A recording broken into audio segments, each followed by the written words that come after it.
This is America in the Morning from Westwood One for Wednesday, May 7th, 2025. Good morning, I'm John Trout. Here's what's coming up on America in the Morning. President Trump has had another Oval Office face-off with a foreign counterpart, Sagar, Meghani, Washington. The U.S. Supreme Court chimes in on the Trump administration's transgender military ban. I'm Clayton Neville. Flight cancellations and delays continue at Newark Liberty International Airport in New Jersey. Ed Donahue, Washington. It's Fed Day. What will the central bank do? And can stocks dig out from 2 days of losses? I'm Jill Schneider. Rite Aid is looking for bankruptcy protection again. I'm Haya Panjwani. Kentucky Derby winner Sovereignty won't run in the Preakness Stakes. I'm Gethin Coolbaugh. All ahead on America in the Morning.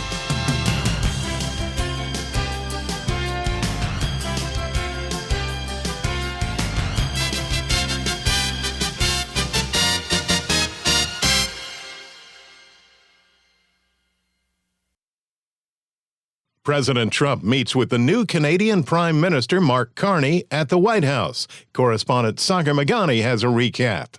President Trump has had another Oval Office face-off with a foreign counterpart. It was civil enough at the start as the president sat with Canadian Prime Minister Mark Carney. Canada chose a very talented person, a very good person. You're a transformational president. From there, it got awkward, highlighting their gaping trade differences. The president was asked if there's anything Carney can say to get tariffs on Canada lifted. No. Why not?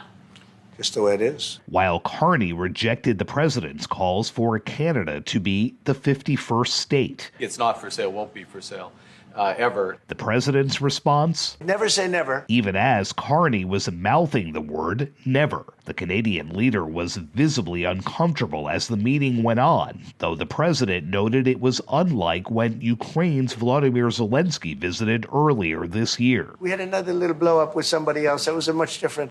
This is a very friendly conversation. Hours later, Carney said they have a lot to negotiate, and today was not going to settle it all. I wouldn't have expected white smoke coming out of this meeting. Sagar, Meghani, Washington. India fires a barrage of missiles into Pakistan as tensions between the countries are on the rise. Correspondent Ben Thomas reports.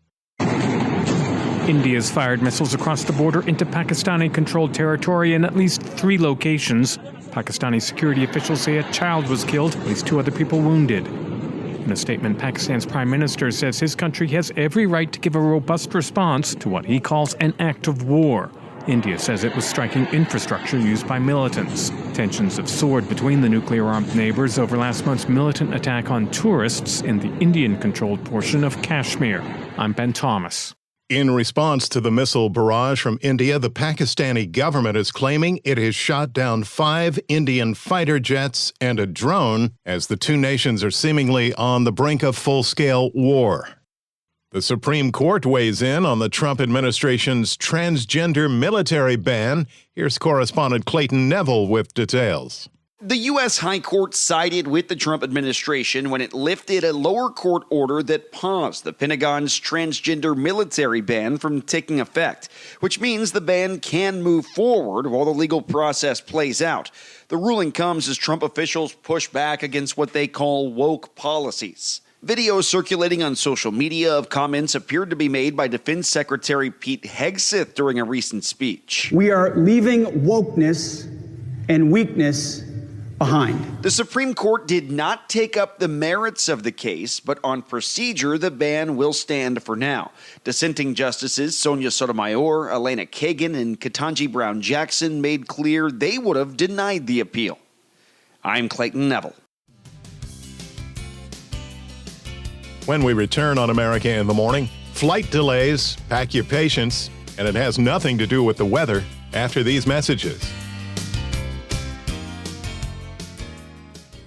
This is America in the Morning, east or west across the nation. Where are those thunderstorms likely today? Here's AccuWeather.com meteorologist LaTroy Thornton. Today's precipitation chances favor the northeast rather than the mid-Atlantic as the current days-long rain event winds down, with the storm responsible for plenty of clouds and off-and-on showers, even some thunderstorms, lifting gradually toward Atlantic Canada. It does still look to be rather wet from upstate New York into mainly northern New England, where there should be more frequent showers or even a period of steadier rain. Thundershowers may even develop from southern Maine through New Hampshire, eastern parts of Massachusetts and Connecticut, and through Cape Cod, with more spotty showers west of there into eastern Pennsylvania and perhaps mainly northern New Jersey, ahead of the next storm bringing some more rain starting tomorrow. Showers and storms also break out for today within a large zone across the south, including areas from northern and central Florida through South Carolina, just about all of the rest of the southeast, much of Tennessee, Arkansas, and Kentucky, and even Oklahoma, some areas that also had downpours on Tuesday. Showers and some rain extend to the north across Missouri and the Central Plains as well, with some spotty afternoon thunderstorms for Iowa. Storms may turn severe with damaging winds and hail from southwestern Alabama westward into South Texas through tonight. Otherwise, much of the Great Lakes should be dry today, along with most of the northern tier of states outside of the Pacific Northwest, where some afternoon showers may try to pop up from Washington state toward northwestern Oregon. There could also be some spotty showers around the Four Corners, even some thunder for Arizona, with generally warm conditions developing over the interior west ahead of a large-scale warm-up coming later this week. In Detroit, look for some sun with a nice warmer day today and a high of 76. This Wednesday looks cooler instead in Kansas City with cloudy skies, occasional rain, and a high of 64. That's the nation's weather. I'm AccuWeather.com meteorologist LaTroy Thornton. Follow us wherever you get your podcasts. Just search America in the Morning in your favorite listening app. I'm John Trout. Flight delays and cancellations at Newark Airport continue to cause headaches for travelers.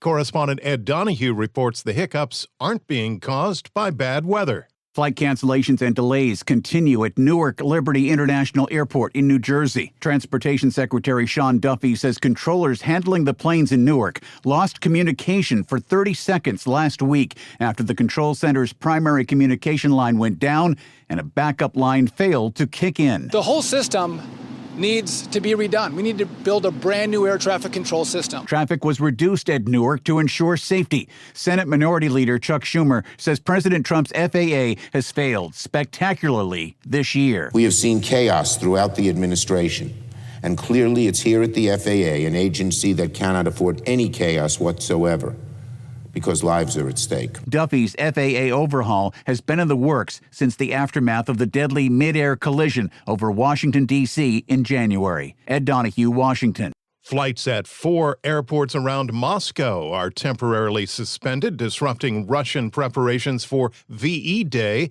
Correspondent Charles de Ledesma has the story. 9 other regional airports also temporarily stopped operating as drones struck areas along the border with Ukraine and deeper into Russia, according to officials. It was the second straight night that the Moscow region reportedly was targeted.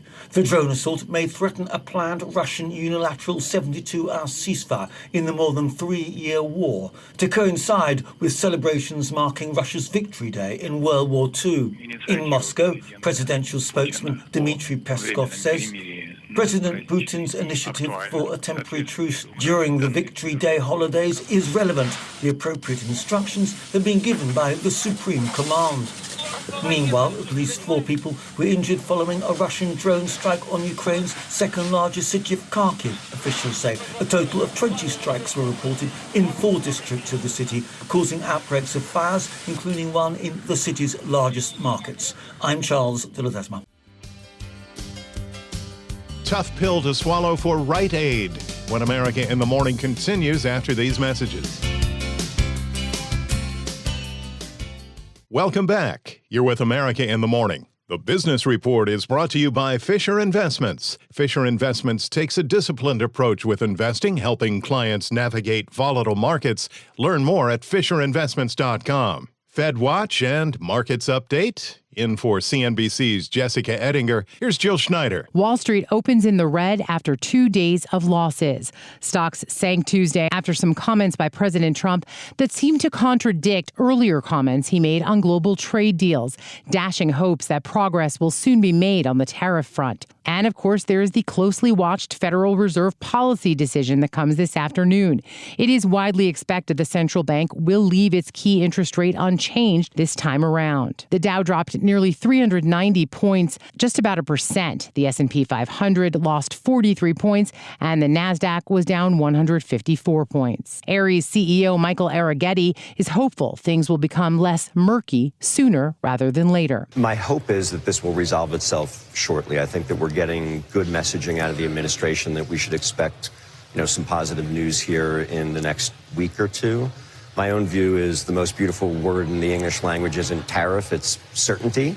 And I think the minute that the market gets some kernel of clarity, that we'll get back to a normalized pace. Yardeni Research President Ed Yardeni feels good about the health of the economy. I was concerned about a negative wealth effect on consumers. I'm not worried about that anymore. I think we've recovered enough of what was lost that we're not going to have a negative wealth effect on the consumer. And I think the consumers are still doing quite well. So yes, I do think that all in all, the economy is going to be resilient. Still, some companies are being cautious. Ford CEO Jim Farley explains why the automaker suspended its 2025 guidance while coming in with better than expected first quarter earnings. We think it's, a significant issue for the company. The good news is we build 80% of our vehicles in the U.S., so we're the least affected and the most able to absorb them.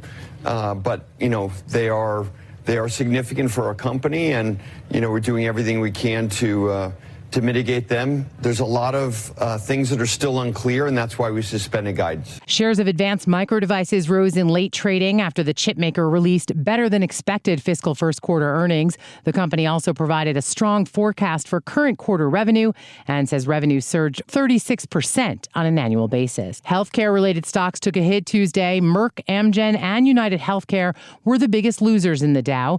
Drug makers in particular have been under pressure after President Trump said tariffs on pharmaceuticals will be unveiled in the next 2 weeks. He also said he would have an imminent announcement on drug costs. Before today's opening bell, we'll get earnings reports from Disney, TripAdvisor, and Uber. On the watch list, after the closing bell, we'll get earnings from ARM Holdings. The Milken Institute Global Conference wraps up in Beverly Hills, and the Real ID deadline is here. If you want to fly domestically in the U.S., you'll need to have a Real ID compliant form of identification. Thanks for that update, CNBC's Jill Schneider with Wednesday Business. Rite Aid is telling customers not to worry about their prescriptions as the drugstore chain files for bankruptcy. Correspondent Haya Panjwani is following that story. The struggling drugstore chain says it'll try to sell nearly all of its assets. The company said it'll make sure that customer prescriptions are transferred to other pharmacies while it goes through the sale process. Rite Aid initially filed for bankruptcy protection in October 2023. They plan to sell parts of its business and restructure. The company attempted to turn around its business in a tough environment for drugstores. Major chains and independent pharmacies have been closing stores and struggling with several challenges. That includes increased theft, court settlements over opioid prescriptions, and shoppers who are drifting more to online shopping and discount retailers. I'm Haya Panjwani. When we return on America in the Morning, the elusive Triple Crown after these messages. Welcome back. You're with America in the Morning. Authorities in Florida are investigating what appears to be a fatal bear attack. Correspondent Jennifer King reports. Florida wildlife officers have killed 3 black bears and set traps and cameras following the death of 89-year-old Robert Markle and a dog on Monday. Georges Renaud is a spokesman for the Florida Fish and Wildlife Commission. Preliminary information indicates the attack resulted in the death of a man and a dog. Tyson Matthews is also with Florida Fish and Wildlife. Information that we've gathered when our officers were on scene indicate it was an incident involving a bear. Renaud said they were called to Markle's home when his daughter reported seeing a bear killing a dog early Monday morning, and responders found Markle a couple of hundred yards away. The attack took place in Jerome, a rural area in the Everglades, just south of Big Cypress Wildlife Management Area. Matthews said that if the ongoing investigation confirms the cause of death was mauling by a bear, it would be the first ever death by bear attack in Florida. What we do have is DNA being gathered from the scene. That's already been sent up to UF, University of Florida. Audio courtesy WZVN. I'm Jennifer King. The successful completion for a Triple Crown winner will have to wait another year. Correspondent Gethin Coolbaugh has details. Kentucky Derby winner Sovereignty won't run in the Preakness Stakes. That means there will not be a Triple Crown winner for a 7th consecutive year. Trainer Bill Mott told Preakness officials that the plan will be to enter Sovereignty in the Belmont Stakes on June 7th. This is the 4th time since Justify won all 3 races in 2018 that the Preakness will go on without a true shot at a Triple Crown. The 2-week turnaround from the Kentucky Derby to the Preakness and changes in modern racing have sparked debate about spacing out the races. I'm Gethin Coolbaugh. Today is National Interpreter Appreciation Day. There's about 6,500 languages in the world. Today we recognize the experts who connect those who want to communicate but don't speak the same language. America in the Morning for Wednesday, May 7th, 2025 is produced by Alexander Hinton. I'm John Trout. This is Westwood One.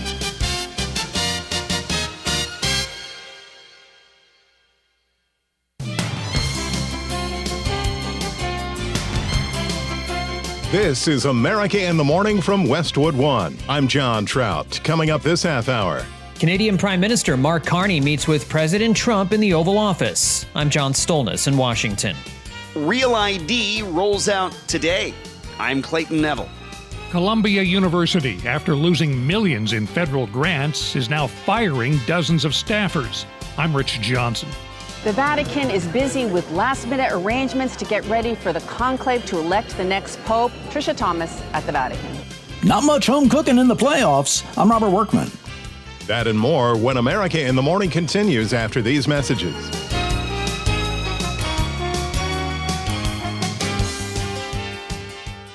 America in the Morning continues. AccuWeather.com meteorologist LaTroy Thornton is looking to the south for the potential of severe weather today. The most elevated risk for severe thunderstorms today again looks to be near and along the western and central Gulf Coast as a stalled front remains in the area. However, the threat won't extend quite as far inland as it did on Tuesday, as the storm responsible for this active weather weakens a bit over the southern plains, keeping the most favorable conditions for severe weather mainly confined to an area extending from the Rio Grande Valley through the southeast Texas coast, the southern two-thirds of Louisiana, and into coastal Alabama, all areas where storms may bring hail, damaging winds, and rain that may be heavy enough to produce flash flooding. This is, of course, just the latest in a string of fairly wet days stretching back to the start of this week, with total rainfall through tomorrow expected to reach at least an inch from just north of Corpus Christi, Texas, through much of the Florida Panhandle, southwestern Tennessee, and much of Arkansas, a large chunk of Oklahoma, and even into the Denver area, with higher amounts of up to 48 inches of rain confined to the I-10 corridor of southwestern Louisiana and adjacent parts of Texas. Today's showers and thunderstorms should reach as far to the east as the Atlantic coast of northern Florida, perhaps even approaching or crossing the South Carolina-North Carolina border by sunset, with showers and some steadier rain as far to the north as Nebraska and southeastern Wyoming. Wet weather also continues in the northeast, though more limited to areas such as eastern New York, New England, and places coastal to the coast, as the first of a couple of pesky, slow-moving storms finally clears the region into the evening before the second one comes right on its heels for tomorrow. Some afternoon showers also develop toward western and central parts of Washington state, with most others in the west dry. That's the weather across America. I'm AccuWeather.com meteorologist LaTroy Thornton. You can follow us wherever you get your podcasts. Just search America in the Morning in your favorite listening app. I'm John Trout. New Canadian Prime Minister Mark Carney says Canada will not become the 51st U.S. state during his meeting with President Trump at the White House. John Stolnis has more on the Prime Minister's visit from Washington. There are some places that are never for sale. That's true. We're sitting in one right now, Buckingham Palace that you visited as well. That's true. And having met with the owners of Canada over the course of the campaign last several months, it's not for sale, won't be for sale ever. But the opportunity is in the partnership and what we can build together. Carney stating clearly to the president that Canada would never become a U.S. state. Trump said he believes the two countries can continue a partnership that has been in place for a long time. We're going to be friends with Canada.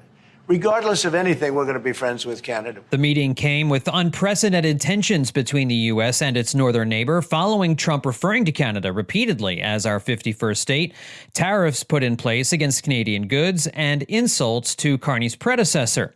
Unlike the highly contentious Oval Office meeting between Trump and Ukrainian President Volodymyr Zelensky a couple of months ago, this meeting remained cordial despite obvious disagreements on trade and tariffs. We want to make our own cars. We don't really want cars from Canada. And we put tariffs on cars from Canada, and at a certain point, it won't make economic sense for Canada to build those cars. And we don't want steel from Canada because we're making our own steel, and we're having massive steel plants being built right now as we speak. Trump said there was nothing Carney could say to lift the 25% tariffs that currently exist against some Canadian goods, with Carney saying it's clear nothing was going to be decided with today's visit alone. This is a bigger discussion. There are much bigger forces involved, and this will take some time and some discussions, and that's why we're here. Carney ascended to the office of Prime Minister mostly on his promises to confront the American president on tariffs. After the meeting, Carney said a new partnership will be written. Today marked the end of the beginning of a process of the United States and Canada redefining that relationship of working together. The question is how we will cooperate in the future. John Stolness, Washington. Travelers at American airports are now required to present their real ID cards when going through security. Correspondent Clayton Neville explains. Real ID is a federally compliant state-issued license or ID card that Homeland Security touts as a more secure form of identification. It was recommended by the 9/11 Commission years ago and signed into law in 2005. The program was supposed to be rolled out in 2008, but it was delayed for years. It sets security standards for state-issued driver licenses. Homeland Security Secretary Kristi Noem launched a campaign earlier this year creating awareness about the requirement date. Starting May 7th, you will need a real ID to travel by air or to visit federal buildings in the United States. These IDs keep our country safe because they help prevent fraud and they enhance security. The Real ID compliant driver license has a symbol. In most states, it's a star in the top corner of the card.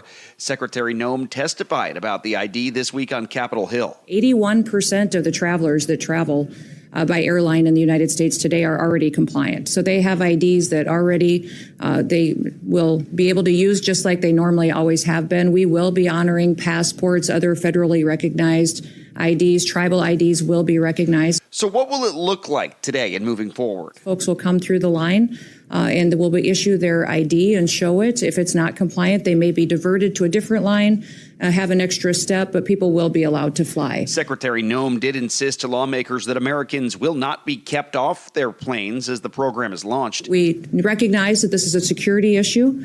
Congress has had many, many years to reevaluate it and decide if they wanted to change the law or to stop it. And the Biden administration chose that it should go into place on May 7th, and we intend to follow the law. So we will make sure that it is as seamless as possible. Some driver license offices across the country had long lines yesterday as Americans scrambled to get their new ID in time. Many Americans automatically got the Real ID, though, when their license was renewed. I'm Clayton Neville.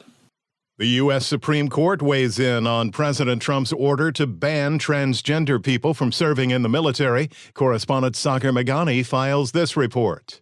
The Supreme Court is letting President Trump's ban on transgender military service take effect for now. 3 federal judges have ruled against the ban, but the High Court will let the administration enforce the ban while legal challenges play out. It acted in a case involving a Washington state judge who imposed a nationwide hold on the policy while ruling in favor of several long-serving transgender troops who say the ban's insulting and discriminatory. The Justice Department took the case to the Supreme Court after a federal appeals panel rejected an emergency plea. Sagar, Meghani, Washington. With a lack of federal funds, Columbia University takes the next step. We'll have that story and more when America in the Morning continues after these messages. I'm John Trout. You're with America in the Morning. Columbia University will lay off nearly 180 staffers due to the Trump administration canceling hundreds of millions of dollars worth of grants and contracts. Correspondent Rich Johnson provides the update. The staffers facing layoffs represent about 20% of Columbia's employees whose jobs were funded all or in part by the federal grants the government terminated last week. Acting Columbia President Claire Shipman, in a written statement, said the school had to make deliberate, considered decisions about the allocation of its resources. She added, "We understand this news will be hard." Tuesday's layoff notices followed last week's announcement that the Trump administration canceled grants and contracts totaling $400 million over what it said was Columbia's failure to clamp down on anti-Semitism on campus. That happened despite the Ivy League school ramping up its internal investigation into students who have criticized Israel. While the move alarmed free speech advocates, Education Secretary Linda McMahon said it didn't go far enough. In her written statement, McMahon said Columbia abandoned its obligation to Jewish students. The head of one Jewish student group on campus welcomed the move, calling it a wake-up call. But the ACLU calls the clawback of funds an unconstitutional effort to coerce colleges into censoring student speech. Columbia has promised to work with the federal government to try to reclaim the money. I'm Rich Johnson. The family of a U.S. airman killed by a Florida sheriff's deputy has filed a civil rights lawsuit over the shooting. Correspondent Panjwani reports. The complaint filed by nationally known civil rights attorney Ben Crump alleges that Eddie Duran used excessive and unconstitutional deadly force when he shot 23-year-old Roger Fortson last year. The complaint also alleges that the Okaloosa County Sheriff's Office failed in training and supervision and claims that staff at the apartment complex where Fortson lived provided misleading information that led to the fatal law enforcement response. No remedial training. There was nothing done to prevent excessive, unjustified shootings. Duran has pleaded not guilty to a charge of manslaughter with a firearm. They must be held accountable because Roger Fortson's life mattered. I'm Panjwani. The FDA has a new head of their vaccine program. Here's Correspondent Ed Donahue with details.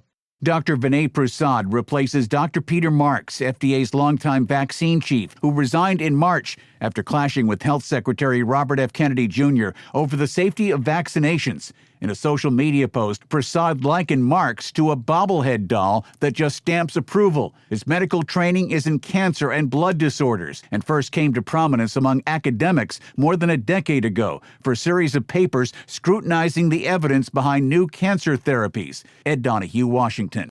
Well, final preparations are underway for the conclave to select a new pope. Correspondent Trisha Thomas reports on a process steeped in centuries of tradition. The Vatican is busy with last-minute arrangements to get ready for the conclave to elect the next pope, which starts Wednesday afternoon.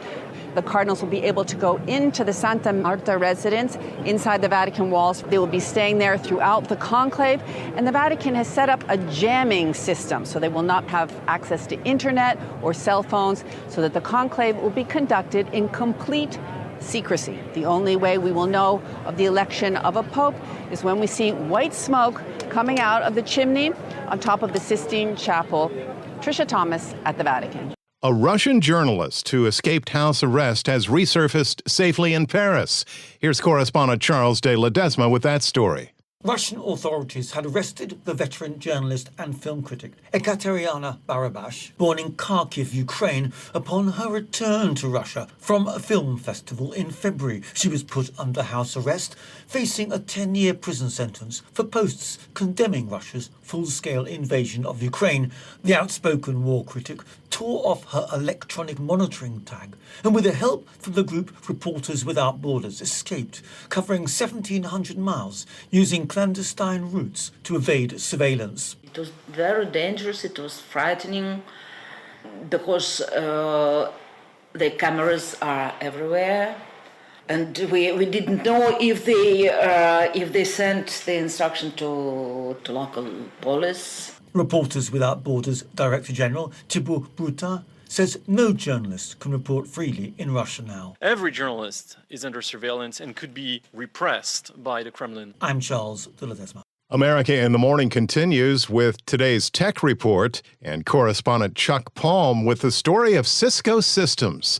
A company known for its networking products has entered the entangled web of quantum chips in a spectacular way. Cisco Systems, most famously known for their routers, is opening up the Cisco Quantum Labs, a dedicated quantum research hub in Santa Monica, California. And with that announcement, the network company is the latest to announce a breakthrough with its new quantum entanglement chip that could speed up the timeline considerably. According to an article on Fast Company, Cisco said it had developed a prototype entanglement source chip that has the potential to cut the timeline for a practical quantum computer by as much as a decade. The chip was developed in a partnership with UC Santa Barbara and is novel in the fact that it generates up to 1 million entangled photon pairs per second, and it does it at room temperature, which will save considerable resources. The chip was developed at Cisco's new Outshift incubator, where Senior Vice President Villajoy Panjay said the company's working on projects that is slightly out of their comfort zone. He continued to say, "We're a networking company, but we're looking at quantum networking and quantum security."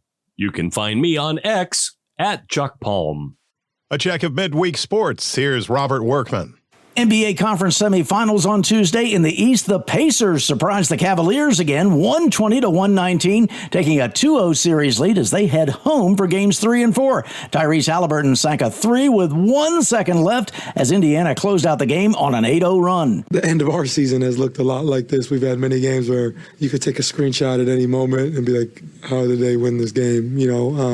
But we just have a resilient group, man. We just figure out ways to win. We don't give up, and we're battle-tested. In the West, the Warriors kept the Road Warrior trend alive, beating the Timberwolves 99-88 in Game 1 in Minneapolis, despite losing Steph Curry early in the second quarter to a hamstring injury. The Dubs' D held the Wolves to just 17% shooting from long range, while Golden State hit 18 trays, 5 of them from Buddy Hield, who had 24 points. Visiting teams are now 5-0 in the semifinal round. And the trend continues in the Stanley Cup playoffs. 2 more visitors on top. In the East, the Hurricanes came back to clip the Capitals 2-1 in overtime to take that series opener.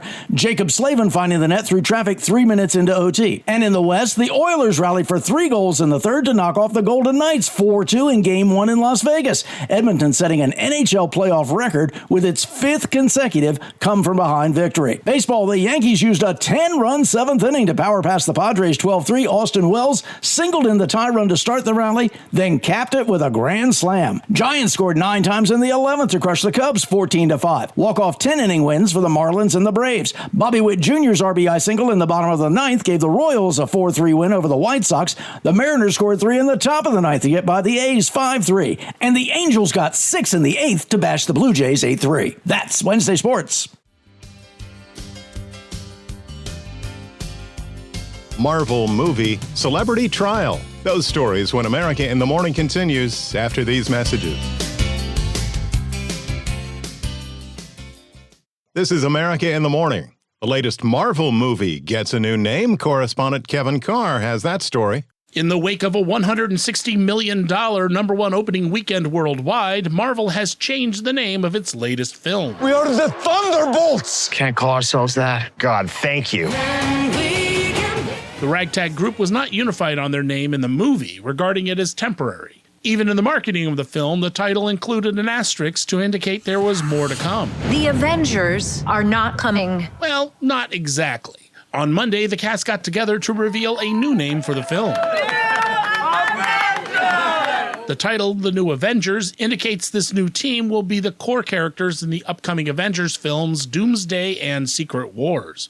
This is far from the first time the Avengers have been rebranded. In the comics, hundreds of characters have cycled through more than a dozen iterations of the team. And in 2015, the film Avengers Age of Ultron ended with a new team of Captain America, Black Widow, War Machine, Vision, Falcon, and the Scarlet Witch. How do we look? Well, we're not the 27 Yankees. We got some hitters. They're good. They're not a team. Let's beat them into shape. Already, posters, advertising, and movie listings have changed to reflect Thunderbolt's new title. Call it a spoiler if you will, but ultimately it was a clever marketing stunt. We'll see if that stunt pays off this weekend at the box office. I'm Kevin Carr.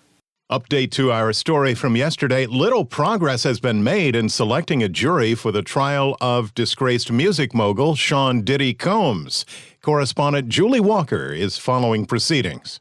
The challenge, as in many high-profile cases, is finding 12 jurors and 6 alternates who believe they can be fair despite any opinions they may have developed about music mogul Sean Diddy Combs, charged in federal court with sex trafficking and racketeering.